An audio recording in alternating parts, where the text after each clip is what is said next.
салом тамошобинони шабакаи агротех тиҷи бо шумо ман Юсуф Азизов. Суҳбати имрӯзаи мо дар бораи сафари тоҷикон ва мардикорӣ дар Кореяи Ҷанубӣ бахшида мешавад. ба ин мавзӯъ рӯ овардани ман аз он сабаб аст, ки наздики якчанд шиносони ман хабар доданд, ки ба воситаи кадом як ширкат ҳуҷҷат тайёр карда истодаанд ва ба Кореяи Ҷанубӣ ба кор мераванд.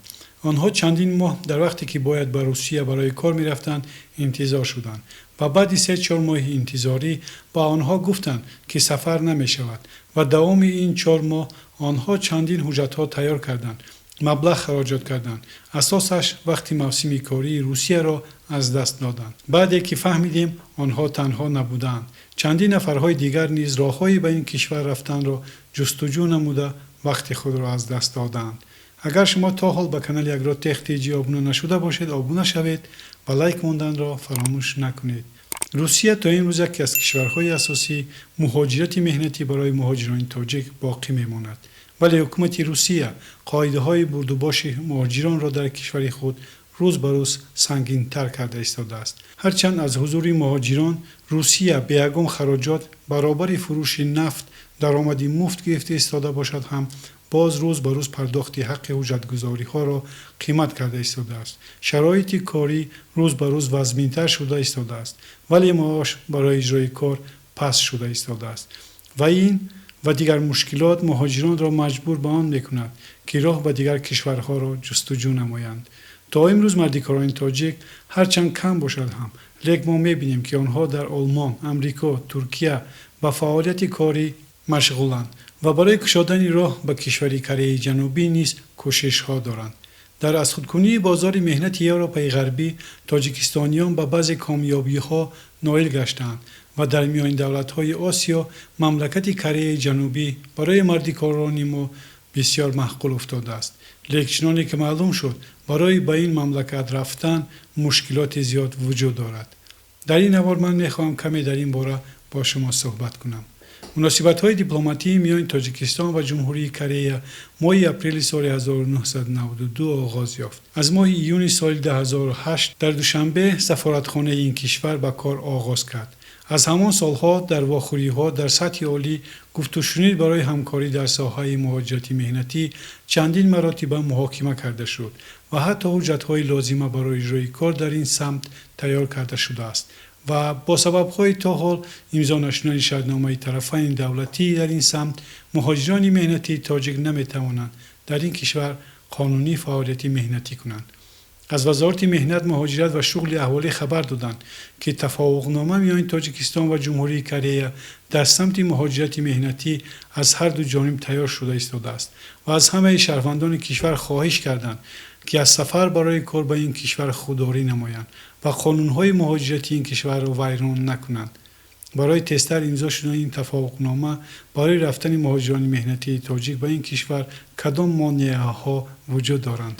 аввалан чӣ хеле ки коршиносони ин соҳа мегӯянд, бозори меҳнатии ин кишвар кайҳо боз аз тарафи муҳоҷирони ветнамӣ, хитоӣ ва кишварҳои ҳамсояаш ишғол шудааст. аз ин сабаб ҳукумати Корея барои бо дигар кишвар дар соҳаи муҳоҷирати меҳнатӣ барои бастани шартнома шитоб намекунад.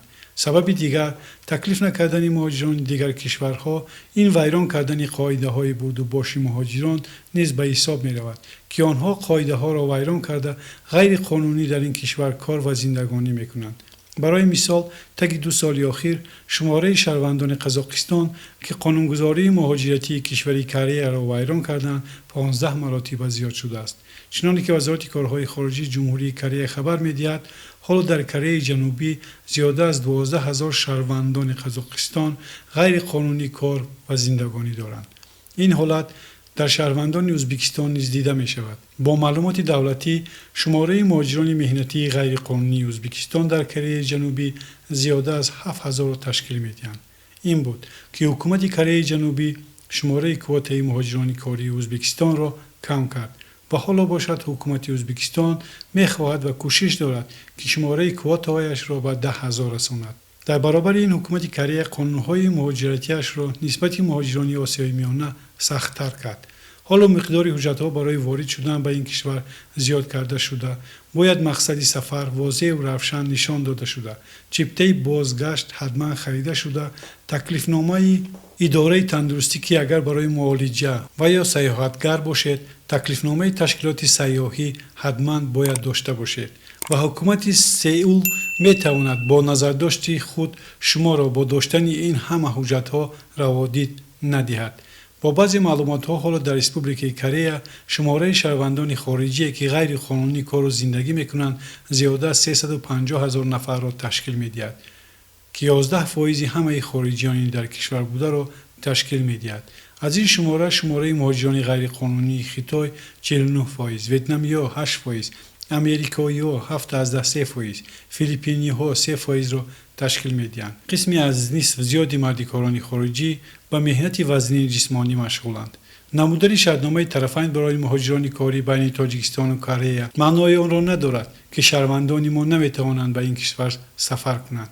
یکمین ویزا را برای سفر به این کشور در تاجیکستان سال 2008 داده شده بود و حالا شهروندان تاجیکستان می توانند با این نمود ویزاها با کره سفر کنند. ویزای دولتی، دانشجویی، تجارتی، طبی و مهمانی. به غیر ویزای دانشجویی دیگر ویزاها فقط تا 1 ماه مهلت داده می شود و چنانکه که در بالا گفتیم گرفتن این ویزاها نیز آسان نیست و مشکلاتی زیاد دارد و همین را گفتنیم که با این ویزاها شما نمی توانید که آنجا مانید و کار کنید. در بعضی از جایها ممکن است شما اعلانها را برای کار به این کشور بینید و یا یگان میانرو شما را وعده کار دهد ولی شما به این باور نکنید و حتی در سفارت کره در تاجیکستان چنین اعلان آویخته شده است که از شهروندان تاجیکستان خواهش می شود که به یگان پیشنهاد جای کار در کره باور نکنند و احتیاط باشند تا فریب نخورند. به همه این مشکلات ها نگاه نکرده باز شماره از تاجیکان در این کشور کار میکنند.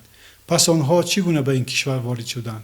همه تاجیکانی که در این کشور کار کردند و یا کار میکنند همه شهروندی روسیه را گرفتند و یا دو شهروندی دارند. شهروندان روسیه می توانند که به ویزا به این کشور با مهلت 60 روز در دوام سال 3 مرتبه سفر کنند.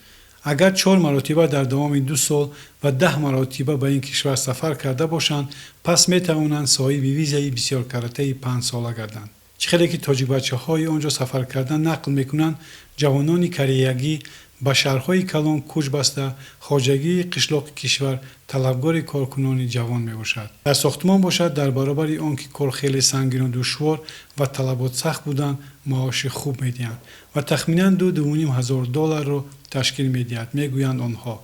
و گفتی آنها تاجیکانی که شناسنامه روسی دارند می توانند از همه آسان با واسطه اگنتی سیاحی داخل کره گردند و در بیرژه کاری که در شهر عمل میکند می توانند کارهای 1 روزه، 1 ماهه و یا دائمی پیدا کنند. با گفتی کارشناسان در وقت کاری 12 ساعتی می توانند در روز $120 کار کرد. اگر 8 ساعتی کار کنی می توانی $80-90 در روز کار کنی. برای زنها نیز کار بسیار است و زنهای بسیار از کشورهای در گذشته SSR در این کشور به کارهای بندوبست، دوزندگی و دیگر کارهای زنانه مشغولند و در روز $50-60 کار میکنند. چخیلی که در شبکه‌های اینترنتی دعوت تاجیک پسران دیده می شود که آنها دعوت میکنند که در روسیه کار میکنی و بعضی وقت حتی فریب میدهند. اگر شما دو شهروندی و یا شهروندی روسیه را داشته باشید پس با کره با کار بیایید. در اینجا فریب نیست و شما از روی کارتون موز میگیرید و شما را کسی تحقیر نمی کند. آنها میگویند که خلق کره مردمی آرام بوده در این شهرها دغلی را نمی بینی و اگر شما قانونهای این کشور را ویران نکنید یگان کس و حتی پلیس ها هم به شما کاردار نمی شوند. در آخر من همین را گفتنیم که مهاجرت دور از وطن بودن در همه جا مشکل است. ولی چی هم میکنی؟ ما امید میکنیم که حکومت کره جنوبی شرطنامه مهاجرتی که تاجیکستان پیشنهاد کرده است زودتر امضا میکند و شهروندان ما میتوانند آزاد به این کشور سفر کردن مهنت میکنند و زندگی خود را به میکنند. در آخر به کانال اگرو تخ TG ابونه شدن و لایک موندن را فراموش نکنید. با ما باشید.